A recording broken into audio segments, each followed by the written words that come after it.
The three-train collision in Odisha on June 2nd is one of the worst accidents in independent India's railway history. Having left 275 dead and 1,175 injured, it has brought the focus back on the lack of safety at the national transporter. This is underlined by the fact that despite record budgetary allocations for infrastructure upgrade and safety, consequential rail accidents increased by 37% year-on-year in 2022-23.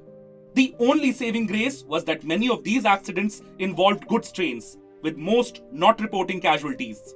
The data was shown in an official safety review meeting conducted by the Ministry of Railways in April.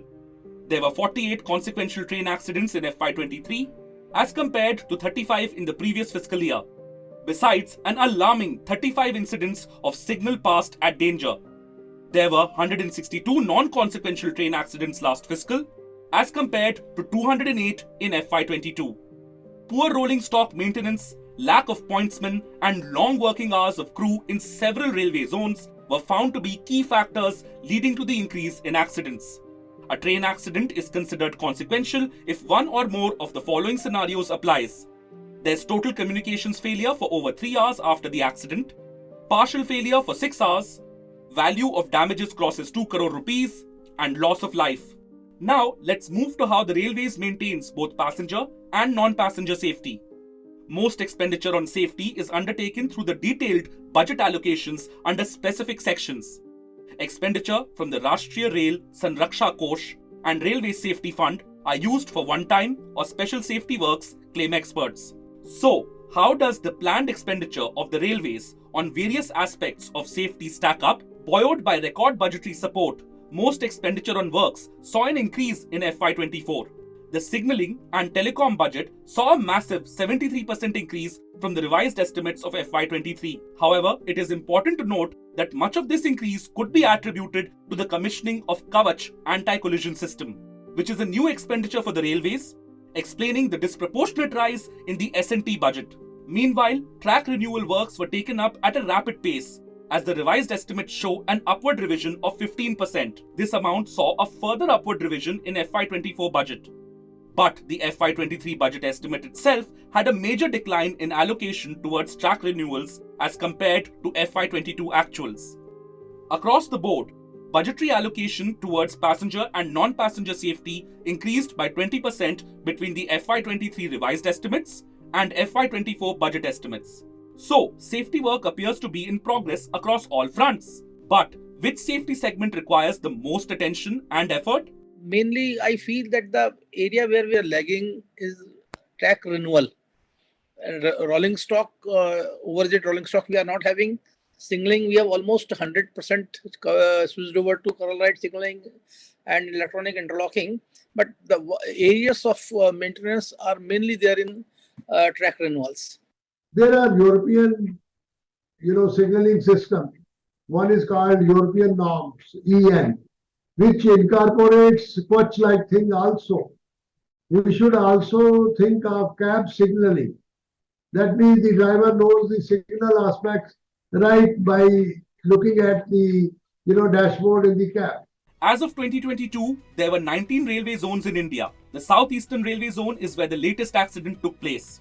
So, how do the various zones stack up in terms of various aspects that contribute to safety and the attention they receive from the concerned authorities?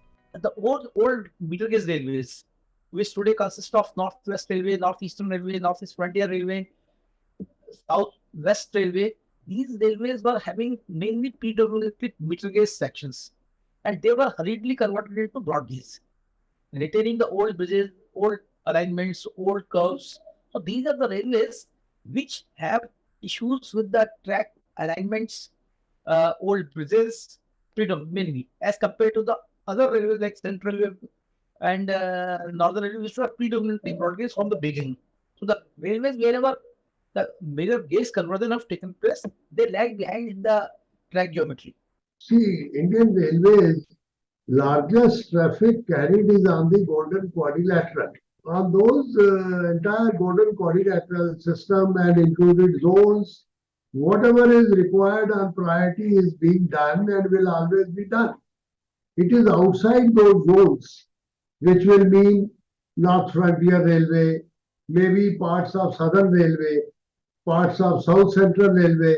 But to say that they are not getting the appropriate attention would not be correct. One of the experts Business Standard spoke to also said that when comparing railway safety in India with that in European countries and China, the limiting factor wasn't just availability of funds. Instead, the technology standards being used also played a role. When we compare India with China in particular, the major issues, most of the innovations and technology advancements have been done in Europe, and Europe follows standard gauge.